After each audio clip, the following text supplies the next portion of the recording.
Somewhere in Chicago, there was a 22-year-old woman named Leah, alone with a widowed mother living far away, who was doing everything for her living. She was hired as a housekeeper to a glamorous house in the rich family. There lived a dowager named Sarah, with two grown-up boys, James and Luke, and a girl, Sophia, going to high school. After their mom's car accident, she wasn't able to move well, so the family wanted to hire someone to keep eyes on her and take care of her once they had their own families and jobs. Once the girls started working in their house, Sarah immediately felt really comfortable with Leah, and as a result, she was getting better and better as the time went by. Meanwhile, little girl Sophia felt the young lady as a second mother to her since they were spending most of their day together, not only because she was working there, but also because she had studied philosophy and could really help her with school and homework. For the boys, it was different. Luke, the oldest brother and the most mature, was married to a really pretty but mysterious woman. He liked her at all and thought that she was the best for the job. James, on the other hand, didn't like her at all, or that's what the others thought. He was secretly in love with her, but he was expressing it by doing paranoid things such as abusing and insulting her. All that made Leah hate him and be disgusted. She even thought to leave, but she really wanted the money and the rest of the family were super polite to her. As the time was passing by, Leah and the family were getting closer and closer until something crazy happened. The young woman, while she was cleaning the house, found Sarah's secret diary in the basement writing about a murder they committed. It was a man working for them 10 years ago. Dear diary, I'm guilty, but he knew too many things for our family and James had to deal with it. The lines above were written in the book. Leah couldn't believe what happened to the man and what type of family this is. With an excuse, she left the house because she was really terrified and scared. Every single night she was thinking of the murder. She even had nightmares of family killing the man. Then she nodded. Mother told me years ago that the family killed my father for economical reasons, but we never knew who it was. One whole week, and she was trying to find something to confirm that Sarah's family did this to her father. She even called her mom multiple times to ask her if she knew something else and didn't tell her. When she couldn't find anything, she made a plan. She was going to turn back into the house and try to find more information about the death. She didn't change her attitude towards Sarah because she didn't want her to make it obvious that she knew something about their murder. James, on the other hand, since he was the cleverest member of the family, started thinking that something wasn't going right with the young woman.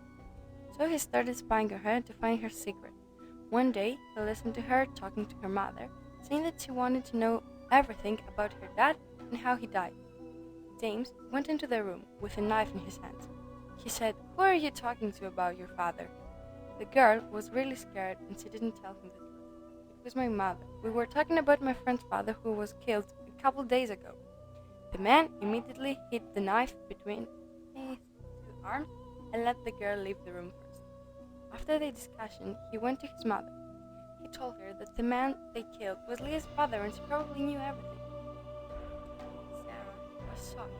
She didn't know what she had to do because she didn't want either her or her son to go to jail because of that. James seemed really worried about his mother and thought that he had to do everything by himself to protect himself, but mostly his mom. So he ran away from the town to hide because he thought that Leah would tell everything to the police and he would be the first suspect. He left a note to his mother telling her how much he loved her and that he was going to do whatever to her to be safe. The days were passing and James wasn't coming back to his family. Sarah left the house as well in order to find him and tell him to come back because she can't handle the situation by herself. Because she's his weakness, he agreed and he promised that if anything happened, she was going to go to jail for him because he couldn't take it.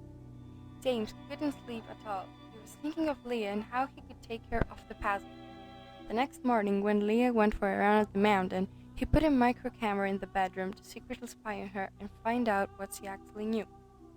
Little did he know that the woman heard him leaving her room when he came back and set a trap for him. She faked she was talking on the phone with a friend, and she was telling him that she was going on a trip somewhere near the house to relax. He was thinking that the man might hear her and might want to kill her or injure her once they are going to be alone. After Leah went to the place, she wanted to call the police to come there hidden and arrest James and his mother. James arrived last with a gun in his hands, ready to push the scandal.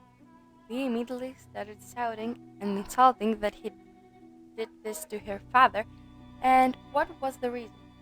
He said, "Your father knew too many secrets for my family that nobody needed to know about. He was probably going to tell the police." And then the policemen got out of their cars and started putting their guns forward him. "Your father was an amazing person, but he couldn't stay alive," he said, and shot himself. Sarah then went to jail, mourning his son. Luke and Sophia were so sad, but knew that this was the best for their family, and their mother had to pay for everything she did. Leah went back to her mother, knowing that she did a great job saving her father's memory.